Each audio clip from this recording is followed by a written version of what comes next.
তানভীর, মেহেদী, শরীফুলদের bowling ঝাঁজ টের পেলেন সাব্বির, নাসির, সাইফরা।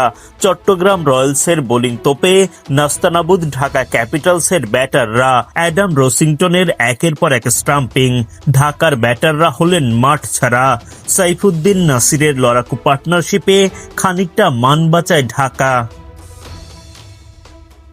শুক্রবার বিপিএলে দিনের প্রথম ম্যাচে মুখোমুখি হয় ঢাকা ক্যাপিটালস ও চট্টগ্রাম রয়্যালস। টস জিতে আগে বোলিংয়ের সিদ্ধান্ত নেয় চট্টগ্রাম। ঢাকার হয়ে ইনিংস শুরু করতে নামেন সাইফ হাসান ও জুবাইদ আকবরী।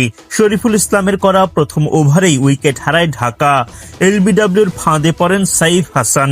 4 বল খেলে 1 রান করে ফিরে যান তিনি। ঢাকার আরেক ওপেনার জুবাইদ আকবরীও উইকেট হারান শরীফুল ইসলামের বলে।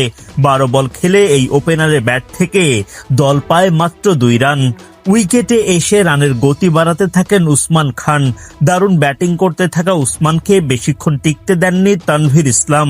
15 বল খেলে 3 বাউন্ডারিতে 21 রান করেন উসমান।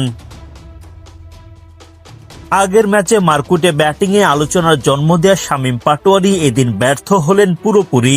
শেখ মেহেদীর বলে বিদায়ের আগে দলের স্কোরবোর্ডে তিনি যোগ করতে পারেন মোটে 4 রান। এরপর মোহাম্মদ মিঠুনকে নিজের দ্বিতীয় শিকারে পরিণত করেন তানভীর ইসলাম। মাত্র 46 রানে 5 উইকেট হারিয়ে ধুঁকতে থাকে ঢাকা ক্যাপিটালস। দলের হাল ধরতে ব্যর্থ হন সাব্বির রহমান। শেখ মেহেদীর বলে বিদায় নিতে হয় তাকে। 8 বল খেলে 1 ছক্কায় 9 রান করেন সাব্বির। ইমাদ ওয়াসিমকে বিদায় করে নিজের তৃতীয় উইকেট তোলেন তানভীর ইসলাম। 66 রানে 7 উইকেট হারায় ঢাকা। মহাবিপাকে পড়া দলটার হয়ে তখন লড়াই করতে থাকেন মোহাম্মদ সাইফ উদ্দিন ও নাসির হোসেন। তাদের ব্যাটে ভর করে 100 রানের গন্ডি পার করে ঢাকা ক্যাপিটালস। মাঝারি মানের পুঁজি ওঠে তাদের ঘরে।